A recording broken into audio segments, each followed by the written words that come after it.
Hey guys, Poro here with another recap, this time for day 5 of MSI where we had the AL vs FlyQuest series. Heading into it, I predicted AL 3-0 because I thought FlyQuest's weak early games would lead to them getting blown out by AL's team fighting. However, I still had Fly as the best Western team heading into the tournament, and I think Fly is a solid team. Game 1 was an absolute banger. Both Tarzan and Inspired played fantastic games, trading early blows by being super proactive. Genuinely, I don't even think AL played that badly. I think that Herald teamfight that swung the whole game was actually winnable for AL if Flandre placed a better equalizer, but at the end of the day, Fly just had a better understanding of their comp and out-team fought AL. This makes me extremely excited for the rest of the series. It doesn't feel like a Gen G versus G2 game where both teams came out making a lot of mistakes. In this game, it felt like most of the decisions were fine, and the mid-game came down to pure hand stiff. I gave Flandre a 2 for having a few bad equalizers, and Hope a 2 for overall having an underwhelming showing. Kyle may have gotten caught out a couple times, but I like how he was playing with Tarzan early enough to keep his 3. Meanwhile, for FlyQuest, everyone played very well. Even though Bwipo had his big level 1 mistake, he recovered fine and played teamfights extremely well. Masu and Busio manned up and straight up gapped Hope and Kyle in teamfights, Quad was super consistent and had multiple good shockwaves, and Inspired was running the map the whole game with only a few mistakes here and there. I'm very much looking forward to Game 2. Game 2 was purely a story of top lane.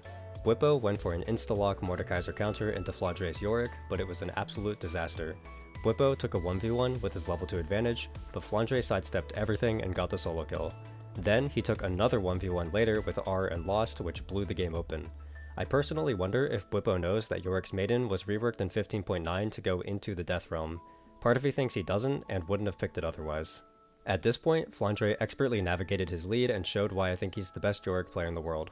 Fly tried to make a few plays elsewhere, but everyone on AL played beautifully on the edge around Renata ults and managed to stabilize the bot side while Flandre just did work on side lanes. At this point, the game was just a slow burn and it was an objective bleed out.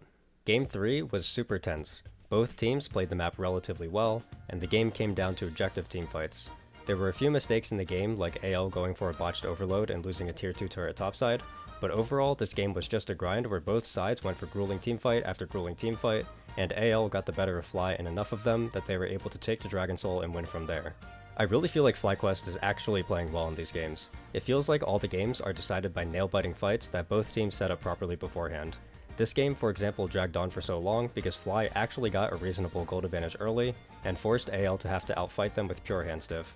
Overall, a super fun series to watch so far. Game 4 was definitely the least competitive, but again, I don't necessarily think Fly individually played the game badly. They were just super draft gapped. They went Shen because AL had a hard dive comp, and they took Lee Sin early because he's strong on the patch, and they paired it with a strong Ahri mid-jungle duo, but the issue was that you zoom out and you have a full magic damage team comp with solo AD Lee Sin against a Poppy, so the game is just unplayable unless you get a massive lead.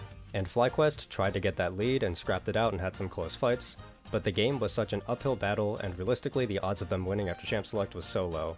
On AL's side, Hope, Shanks, and Flandre were all gapping their counterparts. AL is now 11-0 on Aurora, absolutely amazing Aurora team. I docked Kyle and Tarzan for going a bit too aggressive at times, and Quad for getting picked out a lot. I decided not to dock Masu because even though he had a pretty bad 2v2 death early, he was outputting a lot of damage in some of the later teamfights and was doing what he could to try and win. With this, AL moves on to play against Gen G, and FlyQuest will drop down to face G2 in the elimination match.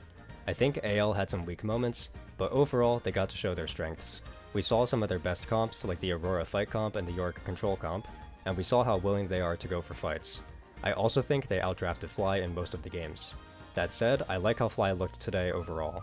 They looked like they were playing the game in all 4 games even when they lost, a far cry from what G2 has been looking like.